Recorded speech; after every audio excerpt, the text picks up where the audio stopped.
Many people assume that the healthiest thing they can do in every relationship is to be completely transparent about how they feel. We've been taught that honesty builds trust, strengthens relationships, and creates emotional intimacy. In healthy relationships, that's absolutely true. When someone genuinely cares about your well-being, opening your heart allows them to comfort you, support you, and walk beside you through life's challenges. But when you're dealing with a narcissist, honesty often functions very differently. Instead of becoming a bridge to understanding, it becomes a source of information that can later be used against you. That's why one of the most powerful forms of self-protection is learning to say, everything is fine, even when your emotions are telling a much more complicated story. This isn't about pretending your pain doesn't exist.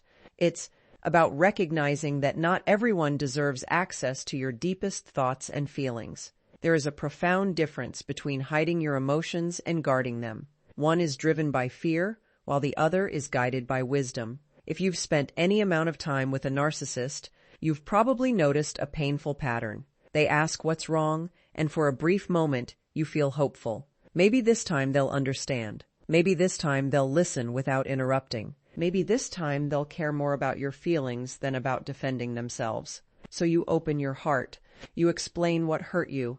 You describe your disappointment, your confusion, or your sadness. You believe you're inviting them into an honest conversation. But instead of finding compassion, you're often met with criticism, blame, mockery, or complete dismissal. Suddenly, the conversation is no longer about your pain. Somehow, it has become about their feelings, their frustrations, or all the ways they believe you've failed them. You entered the conversation looking for comfort, but you leave carrying even more emotional weight than when you began. This happens because many narcissistic individuals don't seek emotional information for the purpose of connection. They seek it for the purpose of control. Your vulnerabilities become useful. Your fears become leverage. The insecurities you trusted them with may quietly be stored away, only to resurface weeks or even months later during an argument. A private confession suddenly becomes public criticism. A painful childhood memory becomes evidence that you're too sensitive. A personal dream becomes something they ridicule the moment you begin believing in yourself. They don't always attack immediately. Sometimes they wait until you're emotionally invested, until your defenses are down, and then they strike precisely where they know it will hurt the most. That's why each act of vulnerability can begin to feel like handing someone the blueprint to your emotional world while knowing they may use it to demolish the very place you hoped they would help protect. Over time, this repeated cycle changes the way you think. You begin believing that if you could just explain yourself better, choose better words, or reveal more of your heart, eventually they'll understand. But that's the trap. You're assuming they're approaching the conversation with the same goals you have. You're looking for resolution. They're often looking for dominance. You're hoping for mutual understanding. They're focused on maintaining control.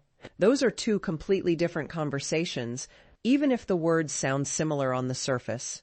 As long as you believe more honesty will automatically produce more empathy, you'll continue walking into situations that leave you emotionally drained. There comes a moment in healing when you realize that not every question deserves a complete answer. When someone repeatedly proves they cannot handle your vulnerability with care, wisdom tells you to stop placing it in their hands. Saying everything is fine becomes less about the literal truth of your emotional state and more about deciding who gets access to your inner life. You are not lying to deny your emotions. You're simply refusing to expose them to someone who has consistently demonstrated that they cannot be trusted with them. Your pain still matters. Your struggles are still real. The difference is that you choose to share them with safe people rather than unsafe ones. This is an important distinction because many compassionate people confuse boundaries with dishonesty. They worry that withholding information makes them deceptive or unkind, but healthy boundaries don't require full disclosure to everyone who asks personal questions. Think about the people you naturally trust. They earned that trust over time. They respected your confidence. They listened without using your words against you. They celebrated your victories instead of feeling threatened by them. They comforted your weaknesses instead of exploiting them. Trust wasn't automatic. It was built through consistent behavior. A narcissist often expects unlimited emotional access without demonstrating the character necessary to deserve it. That's not intimacy. That's entitlement. Learning to protect your emotional world can initially feel uncomfortable because you've spent so much time believing it's your responsibility to explain yourself. You may even feel guilty the first few times you give short, neutral answers instead of lengthy emotional explanations. That guilt doesn't necessarily mean you're doing something wrong. It often means you're doing something unfamiliar. People who have been conditioned to over-explain frequently experience discomfort when they finally begin setting healthy limits. The discomfort isn't proof that the boundary is unhealthy. It's often proof that your old habits are losing their grip. Something remarkable begins to happen when you stop giving a narcissist unlimited access to your emotions. You notice fewer arguments because there is less emotional material available to manipulate.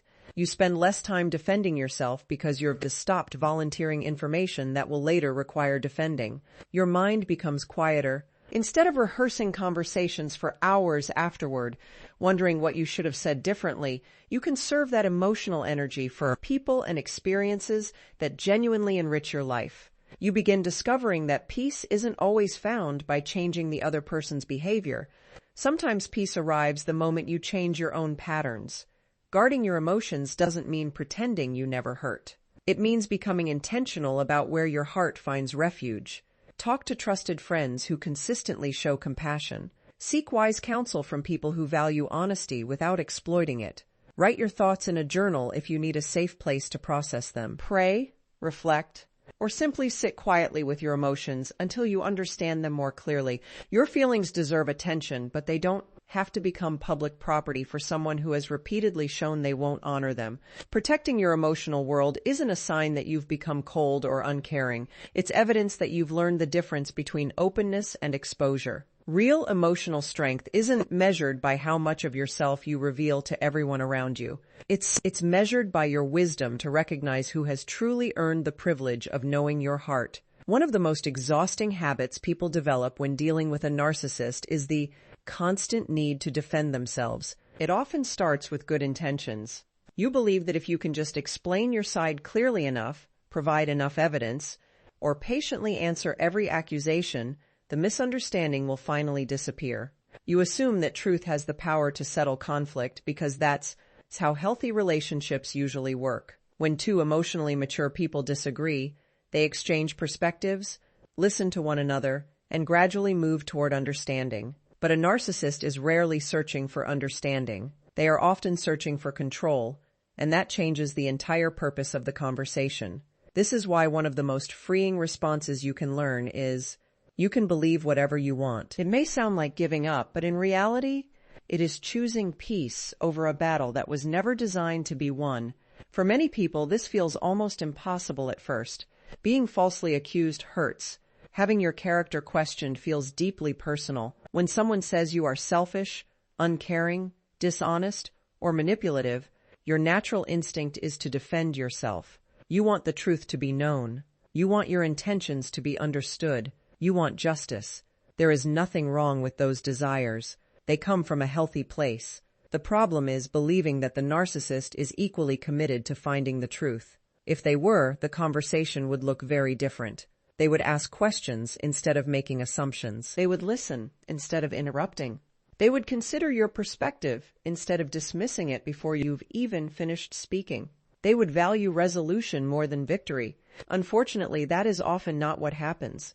Instead, you may notice a frustrating pattern. Every explanation leads to another accusation. Every answer creates another question. Every piece of evidence is dismissed or twisted into something entirely different. If you apologize, they say you're admitting guilt. If you remain calm, they accuse you of not caring.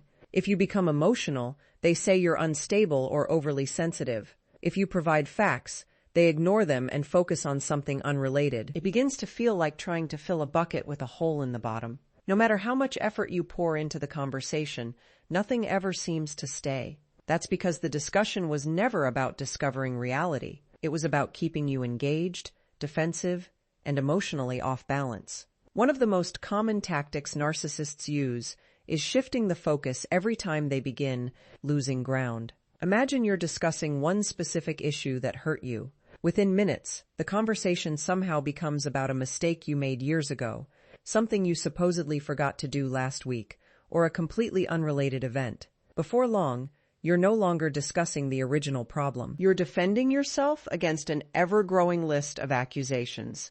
This constant shifting creates confusion, and confusion is one of the strongest tools of manipulation. A confused person is easier to control because they're too busy trying to untangle the conversation to recognize what's actually happening. Another powerful tactic is making accusations that cannot be proven or disproven because they involve your motives rather than your actions. They may say, "You only did that because you're selfish," or "You're pretending to care," or "I know what you're really thinking."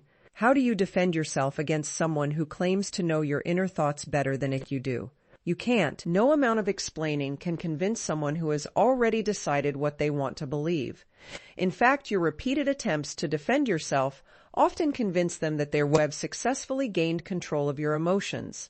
They see your frustration, your desperation, and your need to be understood, and they continue pressing those same emotional buttons because they know they work. This is where the simple statement, "You can believe whatever you want," becomes incredibly powerful. It is not sarcasm. It is not revenge. It is not an attempt to provoke. It is a declaration that you are no longer willing to carry the impossible burden of controlling someone else's perceptions. One of the greatest sources of anxiety is believing that your peace depends on everyone seeing you accurately. But the truth is, you cannot control another person's interpretation of you. You can live with integrity. You can speak honestly. You can act consistently. Beyond that, their conclusions belong to them. Many people hesitate to adopt this mindset because they fear it means allowing false accusations to stand. They worry that silence equals agreement. But there is an important difference between refusing to argue and admitting guilt.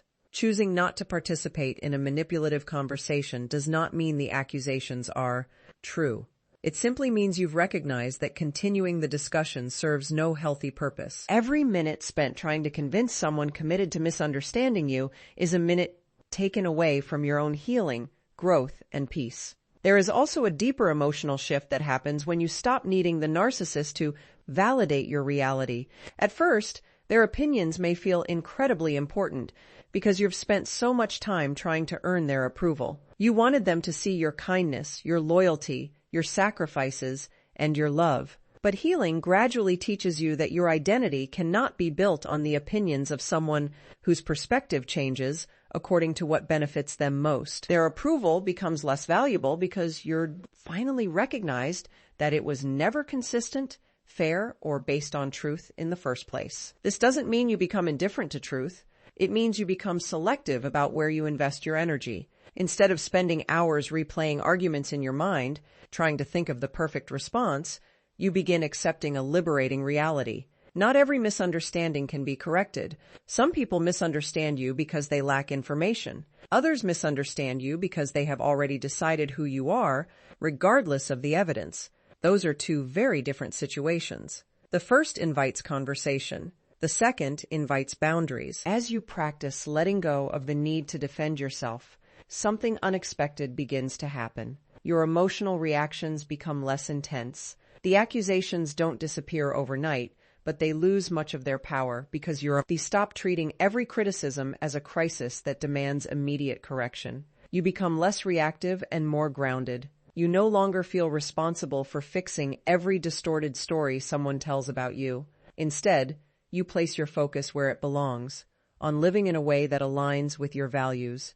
Character is built through consistent actions, not endless explanations. People who truly know you will not base their opinions solely on the accusations of someone who thrives on conflict. They will observe your consistency over time. They will notice your integrity, your compassion, and the way you treat others. Those who genuinely care will seek understanding before reaching conclusions. Those determined to believe the worst would likely have done so regardless of what you said.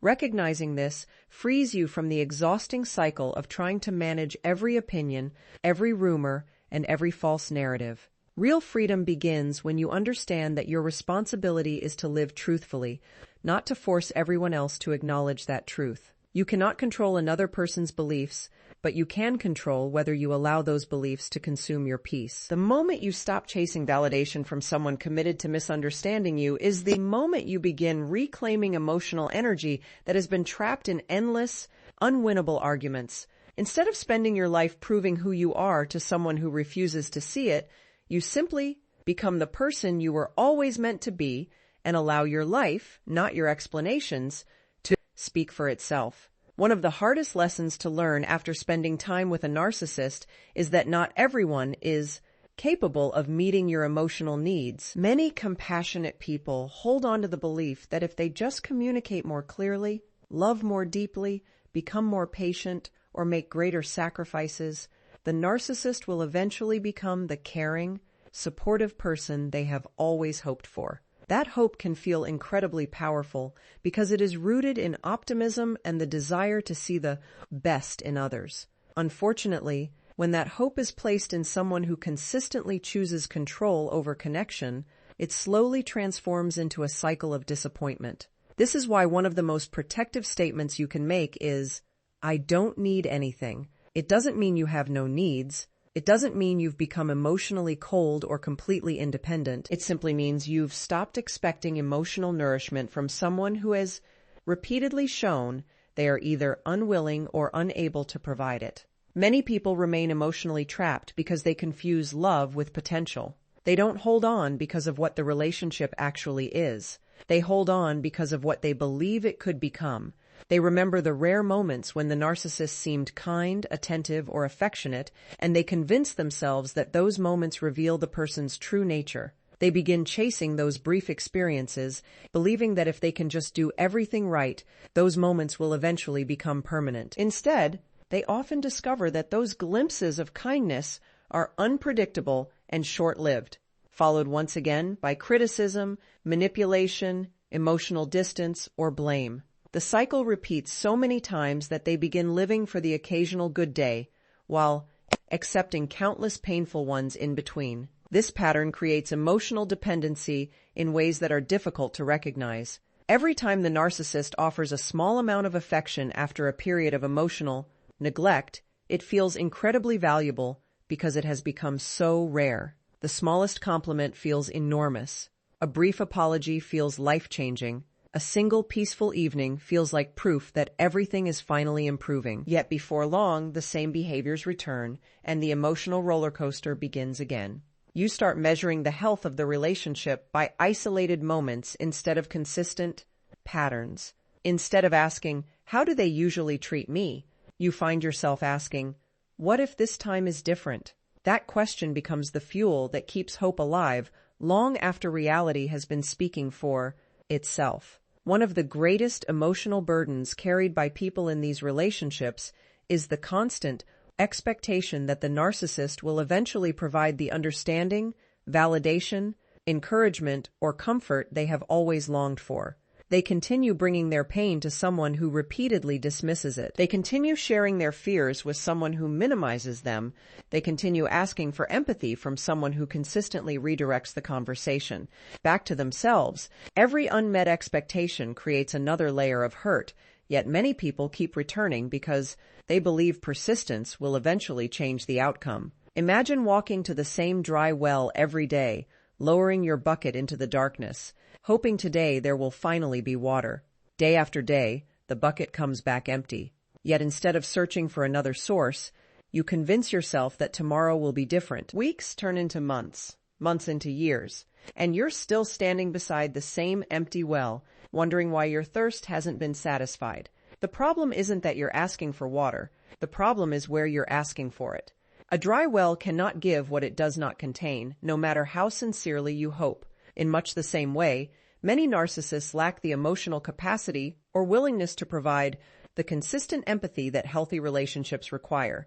This doesn't necessarily mean they never show kindness or never display emotion. It means those moments are often inconsistent, conditional, or centered around maintaining control rather than creating genuine connection. When you continue expecting emotional consistency from emotional inconsistency, disappointment becomes almost inevitable. The statement, "I don't need anything," becomes an internal decision to stop standing beside the same empty well. It is the moment you accept that your emotional needs deserve to be met, but not necessarily by the person you've been asking. This shift can feel heartbreaking because it often requires grieving not only the relationship you had, but also the relationship you hoped to have. Many people discover that they weren't simply attached to the narcissist, they were attached to the dream of who the narcissist might one day become. Letting go of that dream can feel like losing something precious, even if it never truly existed.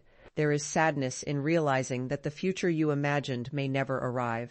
There is pain in accepting that the apology you've waited years to hear may never come. There is disappointment in recognizing that the unconditional support your dreams longed for may always remain just out of reach. But hidden within that grief is an incredible freedom. Once you stop chasing what is unavailable, you become free to seek what is genuinely possible. Another reason this statement is so powerful is because narcissists often use your needs as opportunities for control. If they know you desperately want their approval, they can withhold it. If they know you're seeking reassurance, they may offer it only when it benefits them. If they know you need emotional support, they may provide just enough to keep you invested before withdrawing it again. Your legitimate human needs gradually become bargaining chips in an unhealthy emotional exchange. The more dependent you become on their responses, the more influence they gain over your emotional state.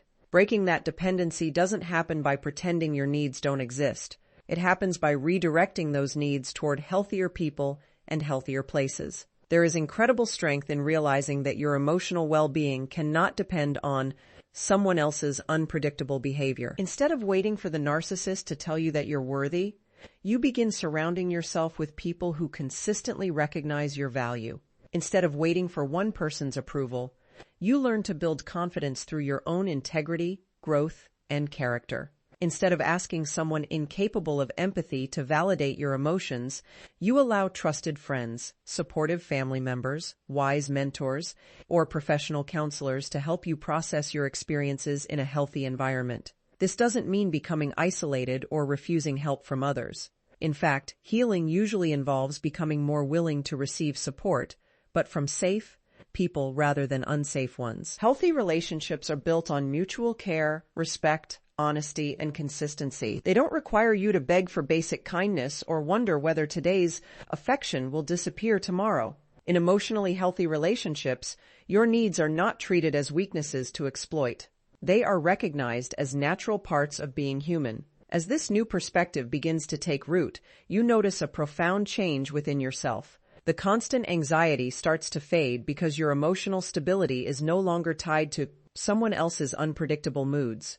You stop waking up each morning wondering whether today will be a good day or a bad day based entirely on how another person chooses to behave. You stop measuring your worth by how much attention, affection, or approval you receive from someone who gives those things conditionally. Instead, you begin building a life where your sense of identity is grounded in truth rather than with temporary validation. The words, "I don't need anything," are not a denial of your humanity. They are a declaration that you will no longer seek life-giving nourishment from a source that has repeatedly left you emotionally empty. Your needs remain real, your heart remains valuable, and your desire for love, understanding, and encouragement remains completely legitimate. The difference is that you've become wise enough to recognize that the right people will never make you feel guilty for having those needs, manipulate you because of them, or force you to earn what healthy love freely gives.